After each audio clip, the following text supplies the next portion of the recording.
Number 2 and number 1 should not be a surprise to anyone. Coming from the same school, the defending national champion. At number 2 is Caleb Downs, the safety from Ohio State, the best defensive player in college football going into next year. In fact, Dalton, we've been ranking position rankings at PFF for a long time now. I can't imagine, it's almost been a decade, I would imagine now.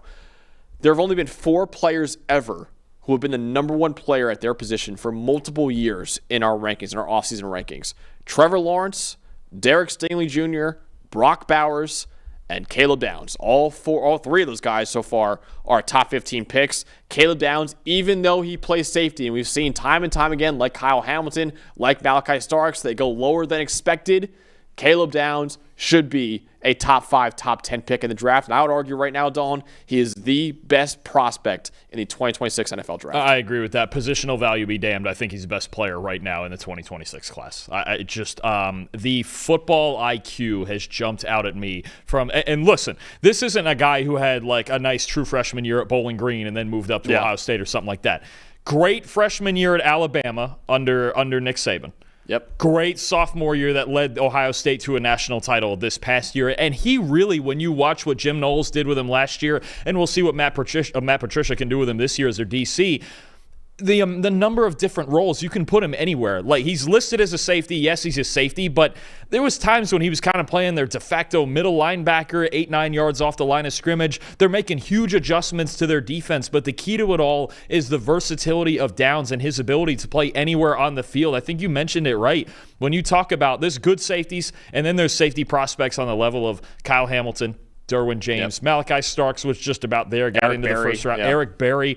Caleb Downs is on that level. I don't know the last time that I saw, especially at safety, a kid this young with this high of football IQ. He just always knows where to be, and he's just so darn smart that you can line him up anywhere, and he's going to make the right play. He's a fantastic tackler. He plays till the whistle. He's great in run defense. He's great in is there any – do we actually have any flaws on Caleb Downs? Honestly, okay, so maybe the one thing you go, I don't know if I'd drop him down in press man coverage, but I go, well, he's a safety. There's no safeties that are, it's just not, it's not a thing. There really is, to me, through 2 years, I haven't seen a single weakness on Caleb Downs. And we knew last year when he went to Ohio State, we were like, oh, that's okay, you're getting that kid. And look what happened. To me, the 2 keys on Ohio State's defense last year, front 4 was disgusting, right, with Sawyer and JT and Tyleik Williams, right? And then it was Caleb Downs because he just his football IQ and his ability to align anywhere and be successful allows the rest of the back 7 to do whatever it is they need to do within their assignment. He's what a lot of times they call the force multiplier. He just makes everybody better around him. He's ridiculous. Yeah. There's only so many. There's only with these top 2 guys, with both of them.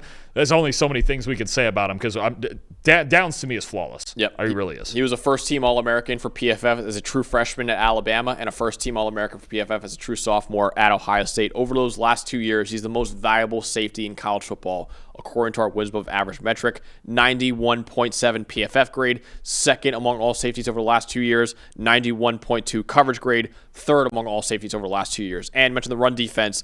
He leads all safeties over the last couple of years with 35 run defense stops and 88.5 run defense grades since 2023.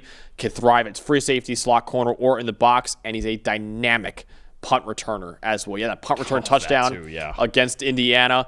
There's some talk about him playing a little running back. Maybe it'll actually happen this year. I haven't heard too much about it this offseason like we did last year. But he's just a dynamic player who can play everywhere. The younger brother of Josh Downs, and Josh Downs, who's turned into a really good receiver for the Indianapolis Colts. His younger brother, I would say, is a pretty far better football player than Josh Downs is. Josh Downs is really good now. Hold up now. I think he had a top 15 receiving grade last year in the NFL. I'm still Josh saying. Downs, if the Colts can find a quarterback, Josh Downs, you might be talking about an elite receiver there. And I'm sure the 2 of them can't wait to play against each other if they get the chance also. But, man, I almost forgot about the punt return, too, against Indy. The spin move and just taking – that really – because at that time, I believe the game was 14-7. Mm-hmm. That really broke Indiana's back when he returned that punt. Look, certain guys, you get to this part of a list, we've talked about it with a handful of guys last year with Travis Hunter and Mason Graham, Ashton Jeanty. Those certain guys are just special. Yep. You just sit back and you watch them and you go, that's the grades and the numbers and all. You just watch certain football players. and they're on a different plane of existence. To me, Caleb Downs is on that plane. Absolutely. Caleb Downs, the number 2 player in college football and the number 2 player on the Ohio State Buckeyes. Hey, thanks for watching another episode of the PFF College Football Show. Please make sure you guys subscribe to the channel. Also, subscribe to PFF Plus at subscribe.pff.com for all of the same data and grades that we use in our show, plus fantasy tools, betting tools, and our mock draft simulator.